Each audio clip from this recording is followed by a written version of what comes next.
Assalamualaikum. In this lecture, we are going to discuss an important type of isomerism, that is tautomerism. तो इसके अंदर क्या होता है, reversible interconversion of isomers in any condition takes place. ठीक है, tautomerism के अंदर क्या होता है, ये एक रिवर्सिबल रिएक्शन होता है जिसके अंदर एक आइसोमर दूसरे आइसोमर के अंदर कन्वर्ट हो सकता है और वो आइसोमर दोबारा से जो है फर्स्ट फॉर्म के अंदर कन्वर्ट हो सकता है। ये डायनेमिक इक्विलिब्रियम होता है, यानी कि इसके अंदर क्या होगा कि मतलब कि रिएक्शन चलता रहेगा कंटिन्यूसली, लेकिन इट विल सीम कि रिएक्शन इज़ नॉट हैपनिंग। तो वो दिखता ऐसे है कि जो है ना, वो कोई भी चीज़ जो है वो कन्वर्जन कुछ भी नहीं हो रहा है, लेकिन वो कंटिन्यूसली चलता रहता है। तो इसको डायनेमिक इक्विलिब्रियम कहते हैं। इसको आप टिपिकली जो है उसके अंदर पढ़ते हो कि ना, रिएक्टेंट का प्रोडक्ट में कन्वर्ट होना, प्रोडक्ट का रिएक्टेंट में कन्वर्ट होना कंटिन्यूसली, लेकिन जो है ना वो दिखता ऐसे है कि कोई भी कन्वर्जन नहीं चल रहा है। तो यहाँ पे भी कुछ ऐसा ही सीन होता है। तो इसको ये जो टॉटोमेरिज्म है, it exists in dynamic equilibrium. ठीक है, और उसके अलावा जो टॉटोमेरिज्म जिन कंपाउंड्स के अंदर ऑब्ज़र्व किया जाता है, उसमें क्या होता है कि इस फिनोमिनन का उन चीज़ों की बॉन्ड लेंथ के ऊपर और इसके जैसे जो दूसरे फीचर्स होते हैं सच एस बॉन्ड ऑर्डर, इन चीज़ों के ऊपर इसका कोई भी इफ़ेक्ट नहीं होता है टॉटोमेरिज्म का। ठीक है, बॉन्ड लेंथ के ऊपर, बॉन्ड ऑर्डर के ऊपर, ऐसी सच दूसरी चीज़ें, बॉन्ड एंगल वगैरह, इनके ऊपर इसका कोई भी इफ़ेक्ट नहीं होता। और बीइंग एन आइसोमर, तो आइसोमर के अंदर तो आपको पता है कि मॉलिक्यूलर फॉर्मूला सेम रहता है, जस्ट स्ट्रक्चर चेंज होता है। तो इसके अंदर भी क्या होता है ना कि जस्ट मॉलिक्यूलर फार्मूला जो है वो सेम रहता है। ठीक है, उसके ऊपर कोई इफ़ेक्ट नहीं रहता और स्ट्रक्चर चेंज होता है। तो ये सारी चीज़ें जो है, इनके ऊपर टॉटोमेरिज्म का कोई भी इफ़ेक्ट नहीं होता है। ओके, उसके अलावा यहाँ पे मैंने 2 एग्जांपल शो की हुई है टॉटोमेरिज्म की। सबसे पहली तो मोस्ट कॉमन एग्जांपल है amino acid and the second one is ketone. ठीक है, तो अमीनो एसिड के अंदर हम देखते हैं कि there is a carboxyl group. ठीक है, ये अमीनो ग्रुप होता है, ये हमारे पास होता है अल्फ़ा कार्बन या हाइड्रोजन है, यहाँ पे कोई ना कोई अल्काइल चेन होती है या अल्काइल ग्रुप होता है। तो होता क्या है बेसिकली कि ये जो कार्बोक्सिल एसिड ग्रुप है ना, इसका जो हाइड्रोजन है वो क्या करता है, अपना इलेक्ट्रॉन जो है वो कम्प्लीटली इसको डोनेट करता है। मतलब कि ये क्या करता है, अपना जो इलेक्ट्रॉन है कम्प्लीटली ये ऑक्सीजन को दे देता है और फिर बॉन्ड ब्रेक करके ये शिफ्ट हो जाता है। ये जो है प्रोटॉन, इसको हम कहते हैं यहाँ हाइड्रोजन एटम। तो ये अपना इलेक्ट्रॉन कम्प्लीटली इस ऑक्सीजन को दे देगा और फिर बॉन्ड ब्रेक करके यहाँ से शिफ्ट होगा इस अमीनो ग्रुप के पास। ठीक है, तो अब ये जो ऑक्सीजन है, इसने क्योंकि इससे इलेक्ट्रॉन गेन किया, इसके ऊपर आ जाता है नेगेटिव चार्ज। ठीक है, और फिर यहाँ पे ये जो हाइड्रोजन है ना, ये फिर आके इस अमीनो ग्रुप के साथ बॉन्ड बनाता है। ठीक है, और फिर यहाँ पे ये जो अमीनो ग्रुप है, ये हाइड्रोजन को, फिर ये जो हाइड्रोजन बॉन्ड ब्रेक करके आया, इससे फिर ये इसको इलेक्ट्रॉन देता है, बॉन्डिंग करता है। तो फिर इसके ऊपर due to the losing of electron, इसके ऊपर आता है पॉजिटिव चार्ज।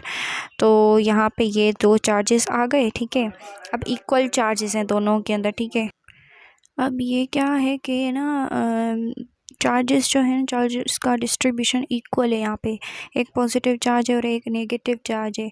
तो ये ओवरऑल जो चार्ज होता है ना अमीनो एसिड के ऊपर, वो हो जाता है न्यूट्रल। ठीक है, लेकिन ये जो है, ये टेम्पररी जो है ना, ये चार्ज फॉर्मेशन, इसको हम कहते हैं ज्विटर आयन फॉर्म।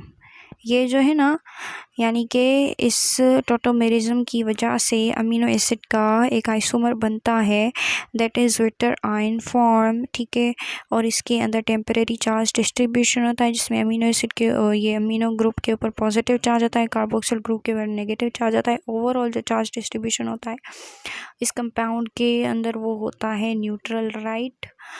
तो ये जो ज़्विटर आयन है वो फिर दोबारा से अपनी ये अमीनो एसिड की फर्स्ट फॉर्म में कन्वर्ट हो सकता है। ठीक है, तो ये इस तरीके से ये डायनेमिक इक्विलिब्रियम चलता है और इंटर कन्वर्जन चलता है ऑफ दीज टॉटोमर्स। ठीक है, और किसी भी कंडीशन के अंदर ये चल सकता है, यानी कि इसके लिए कोई भी पर्टिकुलर टेम्परेचर, प्रेशर वगैरह कोई भी कंडीशन नहीं होती फॉर टॉटोमेरिज्म टू अकर। ठीक है, तो ये किसी भी कंडीशन के अंदर ये टॉटोमर्स जो हैं वो टॉटोमेरिज्म को कर सकते हैं, परफॉर्म कर सकते हैं। ठीक है, और इसके बाद हमारे पास एक और एग्जांपल होती है कीटोफॉर्म। तो यहाँ पे मैंने एग्जांपल लिखी है एसीटोन की। ठीक है ना, ये देखें इस तरफ एक अल्काइल ग्रुप है मिथाइल, और यहाँ पे भी एक मिथाइल ग्रुप है, और ये हमारे पास कार्बोनिल ग्रुप है। ठीक है, इसके अंदर क्या होता है कि ये जो कार्बन है ये अपना बॉन्ड ब्रेक करेगा इस हाइड्रोजन के साथ। ठीक है, तो फिर क्या होगा कि ये जो हाइड्रोजन है ये बॉन्ड ब्रेक करके शिफ्ट हो जाएगा टू दिस ऑक्सीजन। ओके, अब ऑक्सीजन ने यहाँ पे ऑलरेडी ये जो है वो 2 बॉन्ड बनाए हुए हैं।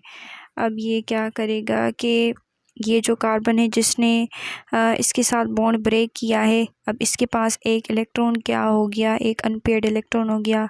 ये अनपेयर्ड इलेक्ट्रॉन क्या करेगा, इसके साथ बॉन्ड बनाएगा। ठीक है, अब कार्बन के तो ऑलरेडी 4 बॉन्ड बने हुए हैं, वैलेंसी कंप्लीट है, तो इसीलिए ये अपना एक बॉन्ड ब्रेक करेगा इस ऑक्सीजन के साथ, ये कार्बन। ठीक है, ये अपना एक बॉन्ड ब्रेक करेगा इस ऑक्सीजन के साथ, और फिर इसके पास भी एक अनपेयर्ड इलेक्ट्रॉन हो जाएगा।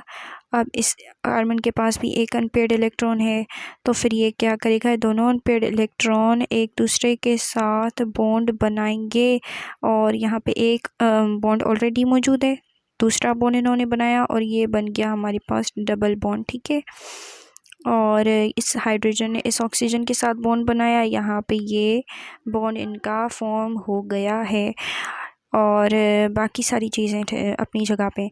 तो ये जो कीटोन फॉर्म है, कीटो फॉर्म है, ये एसीटोन है, तो ये किस में कन्वर्ट हो गई, इनोल फॉर्म के अंदर। ठीक है, तो ये जो है ये टॉटोमेरिज्म कहलाता है। यहाँ पे भी प्रोटॉन का शिफ्टिंग हुआ है। ज़रूरी नहीं है कि हर केस में सिर्फ प्रोटॉन का शिफ्टिंग होगा टॉटोमेरिज्म के अंदर, कोई भी केस होता है, लेकिन जनरली यही होता है। ठीक है, ऑफ्टन दिस अकर्स। तो ये था हमारे पास टॉटोमेरिज्म, जिसके अंदर क्या होता है कि इंटर कन्वर्जन होती है आइसोमर्स की, और जनरली प्रोटॉन का शिफ्टिंग होता है या हाइड्रोजन एटम का शिफ्टिंग होता है एक ही कंपाउंड के अंदर। उसके अंदर जो एक ग्रुप है उससे दूसरे ग्रुप पर क्या होता है, प्रोटॉन क्या होता है, शिफ्ट होता है। यहाँ पे ये वाला जो मिथाइल ग्रुप है, यहाँ से ये प्रोटॉन शिफ्ट हुआ इसी कंपाउंड के दूसरे एटम के पास। तो इस तरीके से क्या होती है, शिफ्टिंग होती है और इंटर कन्वर्जन होती है। अब इससे क्या होता है ना कि इससे कुछ प्रॉपर्टीज़ के ऊपर इफ़ेक्ट होता है, जैसे कि स्टेबिलिटी। ये वाली जो कीटोन फॉर्म होती है ना, ये ज़्यादा स्टेबल होती है as compare to enol form. ठीक है, तो स्टेबिलिटी के ऊपर इसका अफेक्ट होता है, लेकिन जिन चीज़ों के ऊपर अफेक्ट नहीं होता वो मैंने आपको बता दी। So that was about tautomerism. I hope कि आपको समझ आया होगा। Thank you, and we shall discuss another thing another time. Thank you so much. Allah Hafiz.